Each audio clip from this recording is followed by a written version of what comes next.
হরে কৃষ্ণ বন্ধুরা, আশা করছি আপনারা সবাই ভালো আছেন আর আমরাও খুব ভালো আছি। তো আজকের ভিডিওটা খুব সুন্দর হতে চলেছে, প্রথম থেকে শেষ অবধি দেখতে থাকুন। আশা করি আপনাদেরও খুব ভালো লাগবে। তো নিত্যদিনের মতো সকাল সকাল পুজো করে নিলাম। হরে কৃষ্ণ কৃষ্ণ কৃষ্ণ হরে হরে, হরে রাম রাম রাম হরে হরে। কৃষ্ণায় বাসুদেবায় হরে পরমাত্মনে প্রণতঃ क्लेशनाशाय गोविन्दाय नमो नमः। मुनीन्द्रविन्दवन्दिते त्रिलोकशोकहारिणि प्रसन्नवक्त्रपङ्कजे निकुञ्जभूविलासिनि भजेन्द्रभानुनन्दिनि भजेन्द्रशूनुसङ्गते कदा करिष्यसि मा कृपाकटाक्षभाजनम् अशोक मखेश्वरी किल्वेश्वरी सुधेश्वरी सुरेश्वरी त्रिवेदभारती सुभै प्रमाण शासनेश्वरी रमेश्वरी क्षमेश्वरी प्रमोद काननेश्वरी विजयेश्वरी विजाधिके सिद्धाधिके नमोस्तुते। তো পুজো হয়ে যাওয়ার পর কিচেনে এসে ব্রেকফাস্টও বানিয়ে নিলাম। আগের দিন রাত্রে যে পালং শাক দিয়ে আটাটা মেখেছিলাম সেটা দিয়ে গরম গরম পরোটা আর আলুর একটা পাতলা তরকারি। ব্রেকফাস্ট করে নেওয়ার পর আবার চলে এলাম কিচেনে দুপুরের লাঞ্চের জন্য, আর একদিকে দুধ গরম করার জন্য বসিয়ে দিয়েছিলাম। তো সবজিটাও প্রায় হয়ে এসছে। আজকে বানিয়েছি লাউ আলু বড়ি দিয়ে একটা সবজি। তো তার জন্য বড়িটা আগেই ভেজে রেখেছিলাম, আর তারপর যেরকম কড়াইয়ে তেল দিয়ে পাঁচফোড়ন দিয়ে আলুটাকে সামান্য ভেজে নিয়ে তার মধ্যে দিয়ে দিয়েছিলাম লাউ, আর তার সাথে কিছু রেগুলার মশলা আর লবণ। তো সবজিটা হয়ে যাওয়ার পর যে বড়িগুলো ভেজে রেখেছিলাম সেটাই সবজির মধ্যে মিশিয়ে তৈরি হয়ে গেল লাউ আলু বড়ি দিয়ে সবজি। খেতে কিন্তু খুব ভালো লাগে। আর এর সাথে বানিয়ে নিয়েছিলাম করলা ভাজা, যেটা ওই একটু তার মধ্যে বেসন গুঁড়ি, চালের গুঁড়ি আর কিছু রেগুলার মশলা, ধনে গুঁড়ো, কাশ্মীরি লঙ্কার গুঁড়ো, লবণ এসব দিয়ে ম্যারিনেট করে রেখে দিয়েছিলাম কিছুক্ষণ, আর তারপর ভেজে নিলাম। এরকম করে করলা ভাজা করলে না কিন্তু বেশ অনেক সময় ধরে মুচমুচে থাকে আর খেতেও বেশ ভালো লাগে। রেডি হয়ে গেছে স্যালাড, লাউ আলু বড়ি দিয়ে একটা সবজি, তার সাথে হচ্ছে করলা ভাজা, সেটা একটু মশলা দিয়ে ভেজেছি, আর ডাল হয়েছে আর ভাত হচ্ছে, ব্যাস। লাঞ্চ করার পর চলে এলাম নিচের এক দিদির বাড়িতে। সেখানে আজকে শিখবো গোঁদের লাড্ডু আর ড্রাই ফ্রুটস দিয়ে গুড়ের লাড্ডু। তো যারা ডায়েট করছেন তাদের জন্য স্পেশালি গুড়ের লাড্ডুটা কিন্তু খুব কাজে লাগবে। মাঝে মাঝে যখন এই সুইটসের জন্য ক্রেভিংস হবে তখন কিন্তু এই গুড়ের লাড্ডুটা খেয়ে নিতে পারেন, তাতে সুইটসের ক্রেভিংসটাও মিটবে আর ডায়েটটাও মেনটেন থাকবে। আর এই দুটো লাড্ডুই কিন্তু বড় থেকে ছোট সবার জন্য উপকারী। তো যেহেতু দুটো লাড্ডু বানাবো তাই কাজটা একটু এগিয়ে রাখলাম। তো এই গোঁদের লাড্ডুর জন্য আটাটাকে হালকা করে ভেজে নিলাম। तो सीमा भाभी आज हम लोग को सबको लड्डू बनाने सिखाएंगे। मास्टर शेफ हम लोगों का। हाँ हाँ, তো প্রথমেই আমরা বানাবো গুড়ের লাড্ডু। তো তার জন্য ড্রাই ফ্রুটসগুলোকে একটু ছোট ছোট করে কেটে নিচ্ছি। নিজেদের পছন্দ মতো ড্রাই ফ্রুটস কিন্তু এখানে দেওয়া যেতে পারে, তবে হ্যাঁ, ড্রাই ফ্রুটসের পরিমাণটা কিন্তু খুব বেশি রাখতে হবে। আর কাজু বাদামগুলোকেও ভেঙে নিচ্ছি।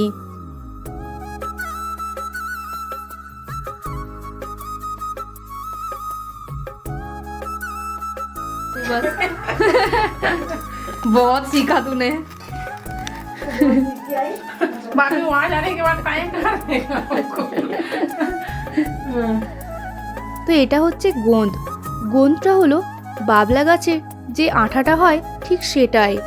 সেটা কিন্তু বাজারে পাওয়া যায়, দু রকমের হয়, একটা সাদা আর এই দিদি যেটা এনেছে সেটা একটু লাল লাল ধরনের। তো যেহেতু গুড়ের লাড্ডু বানাবো তো তাই প্রথমেই গুড়টাকে হাতে করে গুঁড়ো করে নিয়েছি, আর সমস্ত ড্রাই ফ্রুটসগুলো কিন্তু ভাজাও শুরু হয়ে গেছে।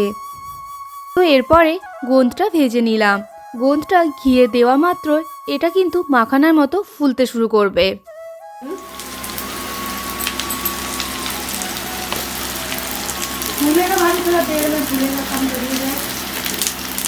फूल ना, लेकिन जैसा लायक है ना वैसे ही पन्नी में बंधा रखा रहा है। खिला खिला हो जाता है ना पूरा, मखाने की तरह। हाँ। सब बोलेगी कितना सीख के आई फूल का आटा लड्डू पूरा मेरा सास बोलेगी सर्वगुण संपन्न हो गई मेरी बहू तो फिर क्वार्टर जाके वो तो नहीं हूँ भाभी वो तो मुझे भी पता है। এরপর এক এক করে সমস্ত ড্রাই ফ্রুটসগুলোকেও ভেজে নিতে হবে। চেষ্টা করবেন যাতে সমস্ত ড্রাই ফ্রুটসগুলোই ঘিয়ে ভাজা যায়। ঘিয়ে ভাজার জন্য এর কিন্তু খুব সুন্দর একটা টেস্ট আসে। আর এই লাড্ডুটা এত উপকারী মানে বলার না।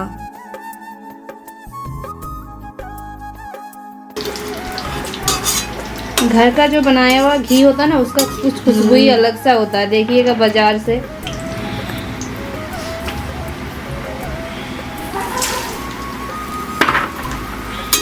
मखाना कहाँ रखे हैं? मखाना लौंग।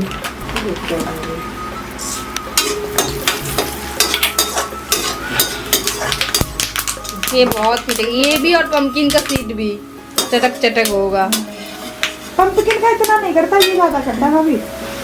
पंपकिन का तो लेकिन करता है वो भी। हाँ करता है, लेकिन वो कढ़ाई से बाहर नहीं जाता। हाँ बाहर नहीं जाता वो फट जाता है अभी। ये मेरी सास तो गर्मियों में नाश्ते में नहीं आती, उसको दुकानों बात कर लेके देखता है।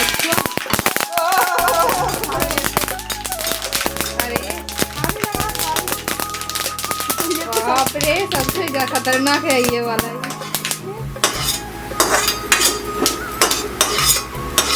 देख के ही लग रहा है कितना सस वाला लड्डू बनेगा। हाँ तो ऐसे ही बनता है भाभी ये वाला। भाभी उसको তো যে নারকেলটা একদম ছোট ছোট করে কাটা হয়েছিল সেটাও কিন্তু ঘিয়ের মধ্যেই ভেজে নিচ্ছি। সমস্ত ড্রাই ফ্রুটসগুলোকে কিন্তু আলাদা আলাদাভাবে ভাজতে হবে, একসাথে কিন্তু সবগুলো ভাজা যাবে না। আর এই লাড্ডু কিন্তু শীতকালে খুব উপকারী। শীতকাল বলা ভুল, পুরো বছরই কিন্তু উপকারী, কিন্তু শীতকালে খেলে শরীর একটু গরম থাকে। আর বাচ্চা থেকে বড় যাদেরই হাঁটু ব্যথা বা শরীরে ব্যথা থাকে তার জন্য কিন্তু সকালে উঠে একটা লাড্ডু খেয়ে নিলে কিন্তু খুব উপকার পাবেন। তো যে গোঁদগুলো আমরা ভেজে রেখেছিলাম সেগুলোকে গুঁড়ো করে নিতে হবে। আর এরপর মাখানাটাও ভেজে নেব ঘিয়ের মধ্যে।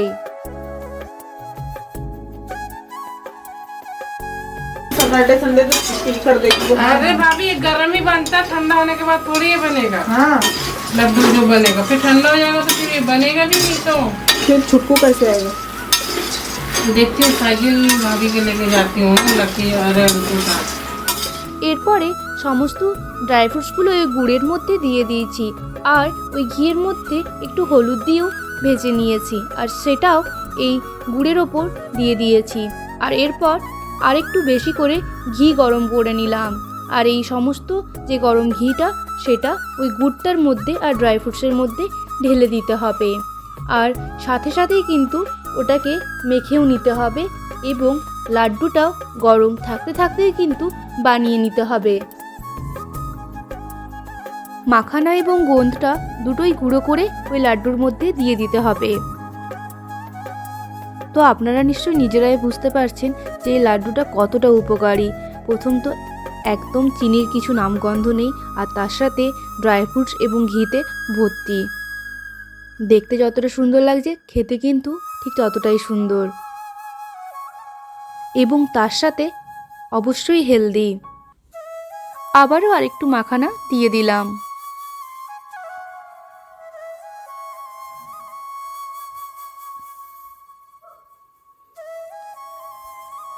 তো এরপরে গরম থাকতে থাকতেই জলদি জলদি করে লাড্ডুগুলো বানিয়ে ফেলতে হবে। ঠান্ডা হয়ে গেলে কিন্তু লাড্ডুগুলো আর বানানো যাবে না।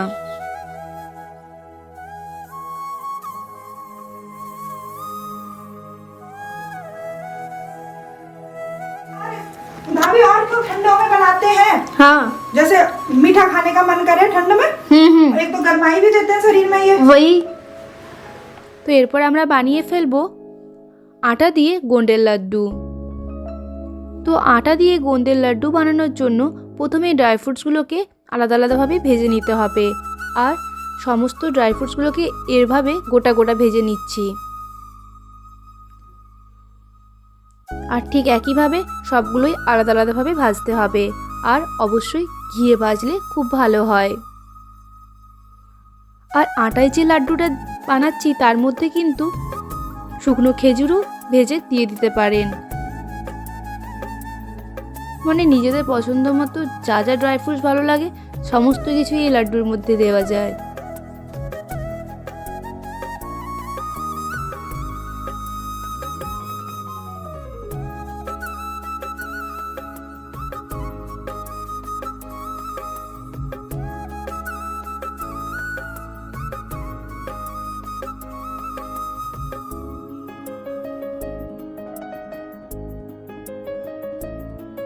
তো ওই আটার যে গোঁদের লাড্ডু সেখানে আমরা পাম্পকিন সিডও দিয়েছি।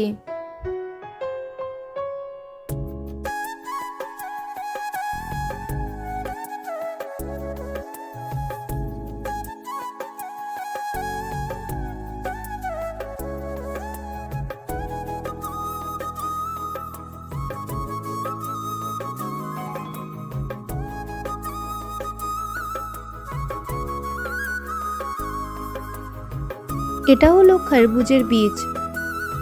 এটা ভাজার সময় কিন্তু খুব সাবধান থাকতে হবে, কারণ এটা এত ফোটে। তো এরপরে এই সমস্ত ড্রাই ফ্রুটসগুলোকে ভালোভাবে মিহি করে পিষে নিতে হবে। চাইলে একটু রাফলিও পেস্ট করতে পারেন, কিন্তু এখানে একদম মিহি করে পেস্ট করা হয়েছে। তো এরপরে কড়াইয়ে অনেকটা বেশি পরিমাণে ঘি নিতে হবে। মনে করুন যদি 1 কিলো আটা থাকে তাহলে সেই সমান পরিমাণে ঘি গরম করতে হবে। আর ওই আটার মধ্যে দিয়ে দিলাম কিশমিশ, যেটা কিন্তু আলাদাভাবে কোনো পেস্ট করিনি। কিশমিশ বাদ দিয়ে বাকি সমস্ত কিছুই খুব ভালোভাবে পেস্ট করতে হবে।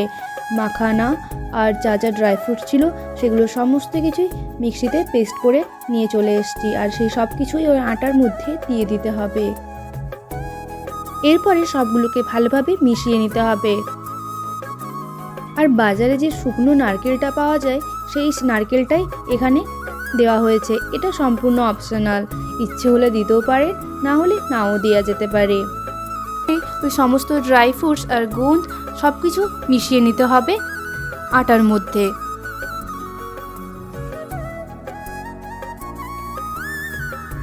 আর চিনিটাকে গুঁড়ো করে রাখতে হবে, সেই চিনিটাই কিন্তু এর মধ্যে দিতে হবে।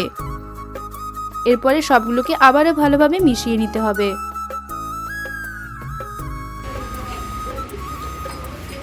आज भाभी आज लड्डू बना दीजिए, देखिए आज भैया खाएंगे, आज भाभी को छोड़ेंगे नहीं।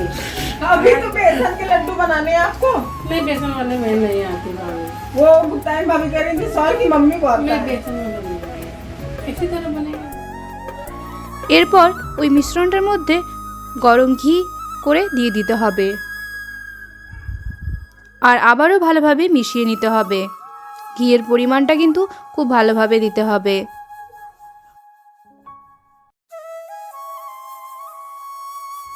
তো প্রথমে আমাদের এখানে ঘিটা একটু কম হয়েছিল, তারপরে আবারও ঘি গরম করে এর মধ্যে দিয়ে দিয়েছি।